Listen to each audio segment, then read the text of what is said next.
அடையாளம் தெரியாத ஒரு முகமாக இந்த வீட்டில் முதல் சான்ஸ் கொடுத்ததுக்கு நன்றி சொல்ல வந்த அதே கமலஹாசன் தான் இன்றைக்கும் வந்திருக்கேன். நான் என்னுடைய வாழ்க்கையில் பெருமாற்றம் ஏற்படுத்திய ஒரு நபர். என் குடும்பத்திற்கு அடுத்தது இவரை சொன்னால் அது மிகையாகாது. 17.5 வயசில் நான் இங்கே வந்து இவரை சேர்ந்த 36 படங்கள், இன்னும் அதையும் விட அதிக நாட்கள் அவர் கூட நான் இருந்திருக்கேன். எனக்கு இந்த சடங்குகள் அதெல்லாம் நம்பிக்கை இல்லைனாலும் என்னுடைய வாழ்க்கையில் பெரும் பகுதி என் தகப்பனாருடன் நான் இருந்ததை விட அதிக நாட்கள் நான் இவருடன் இருந்திருக்கேன். இப்போ தான் அவருடைய மகன் திரு பிரசன்னா அவர்களுடன் பேசி கொண்டிருந்தேன். அவங்க ஷூட்டிங் போகிறதுக்கு ஒரு 2 மணி நேரம் முன்னாடியும் வந்ததுக்கு பிறகு ஒரு மணி நேரமும் ஸ்பெண்ட் பண்ண நாட்கள் போக பாக்கி நேரம் பூரா அவர் ஸ்டூடியோவில் தான் இருந்தார். அதில் ஒரு முக்கியமான ஒரு 10 வருடங்களில் அத்தனை நாளும் நான் அவரோட தான் இருந்திருக்கேன். அங்கு கற்றது தான் இன்று எனக்கு வந்து கரன்சியாக, செலவுக்கு பயன்படும் ஒரு கரன்சியாக எனக்கு பயன்பட்டு கொண்டிருக்கிறது. இல்லைங்கிறதுக்காக நான் அது சொல்லலை. இது போன்ற ஒரு தமிழ் சினிமாவுக்கு கொடை வழங்கிய ஒரு கொடைவள்ளல், தமிழ் சினிமாவுக்கு திறமைகளை கொடையாக வழங்கியவர் வேறு யாரும் இல்லை என்பது தாழ்மையான கருத்தெல்லாம் இல்லை. இதுதான் நிஜமான கருத்து. இதுக்கு இணையாக வேறு ஒரு டைரக்டர் கிடையாது. இந்த பாஸ் மார்க்குன்னு சொல்லுவாங்களே, அப்படி இவர் செய்த படங்களில் 30 படங்கள் வேண்டாம், ஒப்புக்கொள்ள முடியாது என்று ஒதுக்கினாலும் 70 மார்க் இருக்குது. அப்படி அந்த 70 படங்கள் மாதிரி திருப்பி எடுக்க முடியுமா என்று இளைஞர்கள் வியக்கும் அளவுக்கு இருக்கக்கூடிய ஒரு,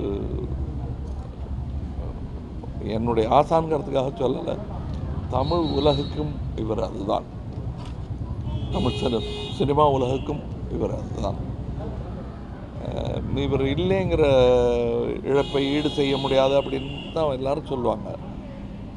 செய்தாக வேண்டும், அது எங்கள் கடமை. அவருடைய துகள்கள் எங்களுள்ளெல்லாம் அணுவாக இருக்கிறது. வெவ்வேறு அவர் அறிமுகப்படுத்திய பல கலைஞர்களுள் அது இருக்கிறது. அவர் போயிட்டாரு, இனிமே கிடையாதுன்னு சொல்ல முடியாது. ஒரு உருவத்தில் இருக்காது. என்னை போன்ற பல உருவங்களில் அவருடைய திறமை பளிச்சிட்டு கொண்டே இருக்கும். அதுதான் அவர் இட்ட அந்த விதை. அந்த விதையில் வந்த பயிர்கள் தான் நாங்கள் எல்லாம். அதற்கு நல்ல வேளை இன்னைக்கு வந்து காலதாமதமாக வந்து இங்கே பேசுவதற்கு ஒரு வாய்ப்பு கிடைத்தது எனக்கு.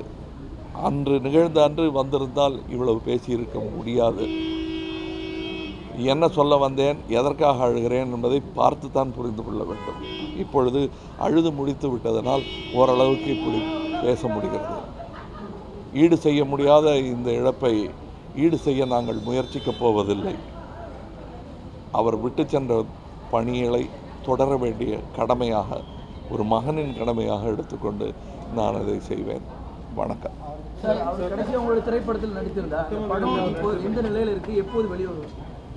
அது அவர் எனக்கு கொடுத்த பல வரங்கள் மாதிரி கடைசியாக போவதற்கு முன்னால் கொடுத்த இன்னொரு பூச்செண்டு அது இப்போ எல்லாருக்கும் முடிஞ்சிருச்சு, தயார் நிலையில் இருக்கிறது.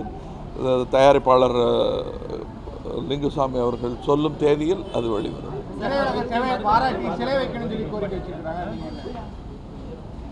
அதெல்லாம் வைப்பாங்க. இவ்வளோ பெரிய ஆளுங்க அது நடக்காமல் போகுமா?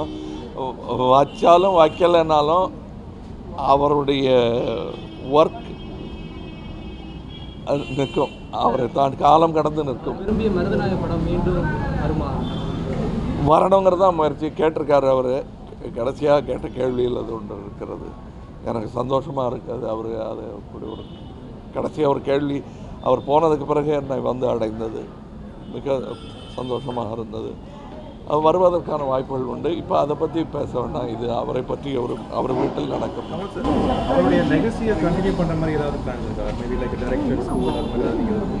பார்க்கலாம். நாங்கள் அவருடைய லெகசி தான் நாங்கள் எல்லாருமே அவர் அறிமுகப்படுத்தி. நான் அது டைரக்டரும் தான்.